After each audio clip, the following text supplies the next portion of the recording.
Gabriel Ernest by Saki. "There is a wild beast in your woods," said the artist Cunningham, as he was being driven to the station. It was the only remark he had made during the drive, but as Van Shiel had talked incessantly, his companion's silence had not been noticeable. "Oh, a stray fox or two, some resident weasels, nothing more formidable," said Van Shiel. The artist said nothing. "What did you mean about a wild beast?" said Van Shiel later when they were on the platform. "Oh, nothing. My imagination. Here's the train," said Cunningham. That afternoon Van Shiel went for one of his frequent rambles through his woodland property. He had a stuffed bittern in his study, and knew the names of quite a number of wild flowers, so his aunt had possibly some justification in describing him as a great naturalist. At any rate, he was a great walker. It was his custom to take mental notes of everything he saw during his walks, so as not so much the purpose of assisting contemporary science as to provide topics for conversation afterwards. When the bluebells began to show themselves in flower, he made a point of informing everyone of the fact. The season of the year might have warned his hearers of the likelihood of such an occurrence, but at least they felt he was being absolutely frank with them. What Van Shiel saw on this particular afternoon, however, was something far removed from his ordinary range of experience. On a shelf of smooth stone overhanging a deep pool in the hollow of an oak coppice, a boy of about 16 lay asprawl, drying his wet brown limbs luxuriously in the sun. His wet hair, parted by a recent dive, lay close to his head, and his light brown eyes, so light that there was an almost tigerish gleam in them, were turned towards Van Shiel with a certain lazy watchfulness. It was an unexpected apparition, and Van Shiel found himself engaged in the novel process of thinking before he spoke. Where on earth could this wild-looking boy hail from? The miller's wife had lost a child some 2 months ago, supposed to have been swept away by the mill race, but that had been a mere baby, not a half-grown lad. "What are you doing here?" he demanded. "Obviously, sunning myself," replied the boy. "Where do you live?" "Here, in these woods." "Well, you can't live in the woods," said Van Shiel. "Why, they're very nice woods," said the boy, with a touch of patronage in his voice. "But where do you sleep at night?" "Well, I don't sleep at night. That's my busiest time." Van Shiel began to have an irritated feeling that he was grappling with a problem that was eluding him. "What do you feed on?" he asked. "Flesh," said the boy, and he pronounced the word with slow relish, as though he were tasting it. "Flesh? What flesh?" "Since it interests you, rabbits, wild fowl, hare, poultry, lambs in their season, children when I can get any. They're usually too well locked in at night when I do most of my hunting. It's quite 2 months since I last tasted child flesh." Ignoring the chaffing nature of the last remark, Van Shiel tried to draw the boy on the subject of possible poaching operations. "You're talking rather through your hat when you speak of feeding on hares." Considering the nature of the boy's toilet, the simile was hardly an apt one. "Our hillside hares aren't easily caught." "At night I hunt on 4 feet," was the somewhat cryptic response. "Well, I suppose by that you mean that you hunt with a dog?" hazarded Van Shiel. The boy rolled over slowly onto his back and laughed a weird, low laugh that was pleasantly like a chuckle and disagreeably like a snarl. "I don't fancy any dog would be very anxious for my company, especially at night." Van Shiel began to feel that there was something positively uncanny about the strange-eyed, strange-tongued youngster. "I can't have you staying in these woods," he declared authoritatively. "I fancy you'd rather have me here than in your house," said the boy. The prospect of this wild nude animal in Van Cheele's primly ordered house was certainly an alarming one. "If you don't go, I shall have to make you," said Van Cheele. The boy turned like a flash, plunged into the pool, and in a moment had flung his wet and glistening body halfway up the bank where Van Cheele was standing. In an atter movement, it would not have been remarkable. In a boy, Van Cheele found it sufficiently startling. His foot slipped as he made an involuntary backward movement, and he found himself almost prostrate on the slippery, weed-grown bank, with those tigerish yellow eyes not very far from his own. Almost instinctively, he half raised his hand to his throat. The boy laughed again, a laugh in which the snarl had nearly driven out the chuckle, and then, with another of his astonishing lightning movements, plunged out of view into a yielding tangle of weed and fern.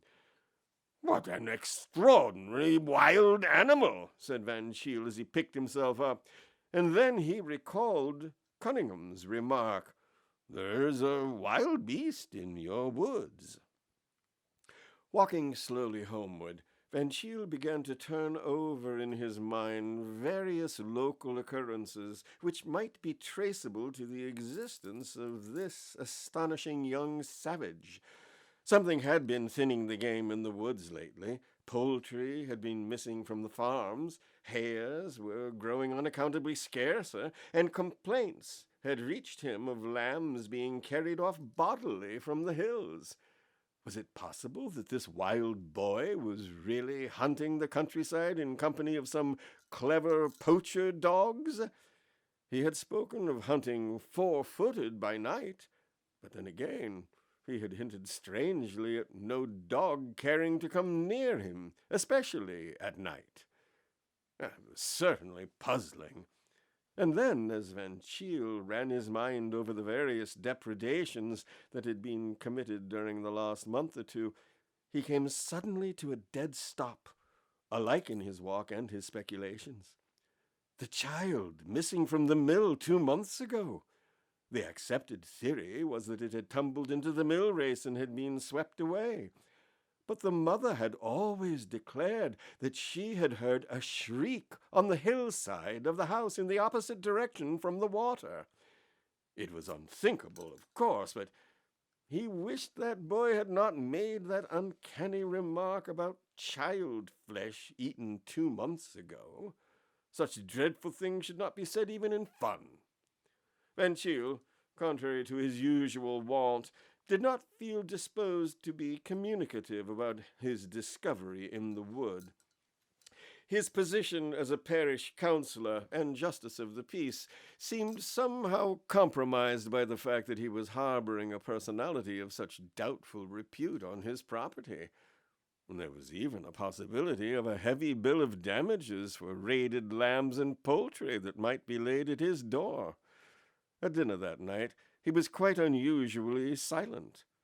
"Where has your voice gone to?" said his aunt. "One would think you had seen a wolf." Van Cheele, who was not familiar with the old saying, thought the remark rather foolish. If he had seen a wolf on his property, his tongue would have been extraordinarily busy with the subject. At breakfast next morning, Van Cheele was conscious that his feeling of uneasiness regarding yesterday's episode had not wholly disappeared, and he resolved to go by train to the neighboring cathedral town, hunt up Cunningham, and learn from him what he had really seen that had prompted the remark about a wild beast in the woods. With his resolution taken, his usual cheerfulness partially returned, and he hummed a bright little melody as he sauntered to the morning-room for his customary cigarette. As he entered the room, the melody made way, abruptly, for a pious invocation. Gracefully asprawl on the ottoman, in an attitude of an almost exaggerated repose, was the boy of the woods.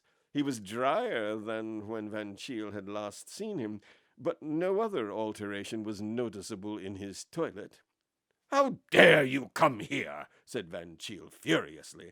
"Well, you told me I was not to stay in the woods," said the boy calmly. But not to come here? Supposing my aunt should see you? And with a view to minimizing that catastrophe, Van Shiel hastily obscured as much of his unwelcome guest as possible under the folds of a Morning Post. At that moment, his aunt entered the room. "Oh, this poor boy has lost his way, and lost his memory. He doesn't know who he is or where he's come from," explained Van Shiel desperately, glancing apprehensively at the waif's face to see whether he was going to add inconvenient candor to his other savage propensities. Miss Van Shiel was enormously interested. Perhaps his underlinen is marked," she suggested. "Well, he seems to have lost most of that, too," said Van Shiel, making frantic little grabs at the Morning Post to keep it in its place. A naked, homeless child appealed to Miss Van Shiel as warmly as a stray kitten or derelict puppy would have done. "We must do all we can for him," she decided, and in a very short time a messenger dispatched to the rectory, where a page boy was kept, had returned with a suit of pantry clothes and the necessary accessories of shirt, shoes, collar, etc. Clothed, clean, and groomed, the boy lost none of his uncanniness in Van Cleve's eyes, but his aunt found him sweet. "We must call him something till we know who he really is," she said. "Gabriel Ernest. Yes, I think those are nice, suitable names." Van Shiel agreed, but he privately doubted whether they were being grafted on to a nice, suitable child.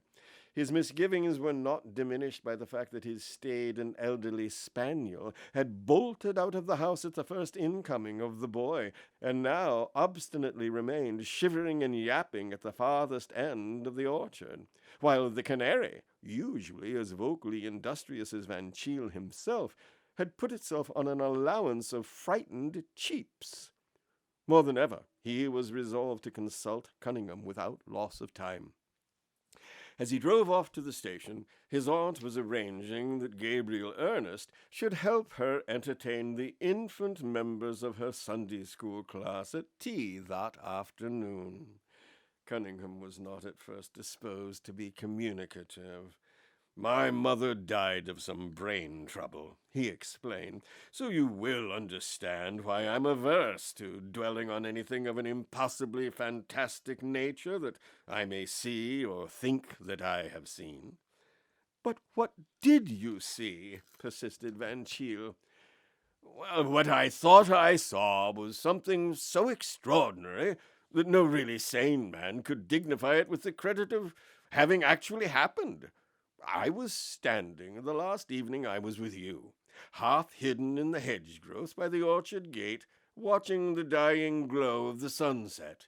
Suddenly, I became aware of a naked boy, a bather from some neighboring pool I took him to be, who was standing on the bare hillside also watching the sunset. His pose was so suggestive of some wild faun of pagan myth that I instantly wanted to engage him as a model, and in another moment I think I should have hailed him. But just then the sun dipped out of view, and all the orange and pink slid out of the landscape, leaving it cold and gray. And at that same moment an astounding thing happened. The boy vanished too." "What?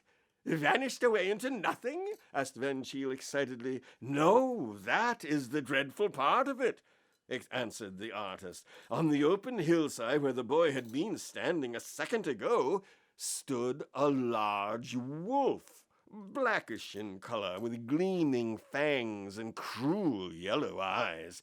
You may think—" But Van Shiel did not stop for anything as futile as thought. Already he was tearing at top speed towards the station. He dismissed the idea of a telegram, "Gabriel Ernest is a werewolf," was a hopelessly inadequate effort at conveying the situation, and his aunt would think it was a code message to which he had omitted to give her the key. His one hope was that he might reach home before sundown. The cab which he had chartered at the other end of the railway journey bore him with what seemed exasperating slowness along the country roads, which were pink and mauve with the flush of the sinking sun. His aunt was putting away some unfinished jams and cake when he arrived. "Where is Gabriel Ernest?" he almost screamed.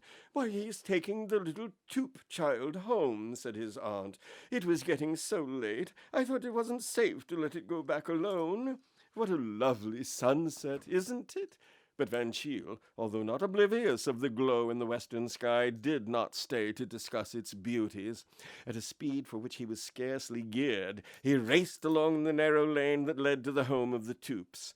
On one side ran the swift current of the mill stream. On the other rose the stretch of bare hillside. A dwindling rim of red sun showed still on the skyline, and the next turning must bring him in view of the ill-assorted couple he was pursuing. Then the color went suddenly out of things. Van Cheele heard a shrill wail of fear and stopped running. Nothing was ever seen again of the Toop child or Gabriel Ernest, but the latter's discarded garments were found lying in the road, so it was assumed that the child had fallen into the water and that the boy had stripped and jumped in a vain endeavor to save it. Van Cheele and some workmen who were nearby at the time testified to having heard a child scream loudly just near the spot where the clothes were found. Mrs. Toop, who had 11 other children, was decently resigned to her bereavement, but Miss Van Cheele sincerely mourned her lost foundling. It was on her initiative that a memorial brass was put up in the parish church to Gabriel Ernest, an unknown boy who bravely sacrificed his life for another. Van Cheele gave way to his aunt in most things, but he flatly refused to subscribe to the Gabriel Ernest Memorial.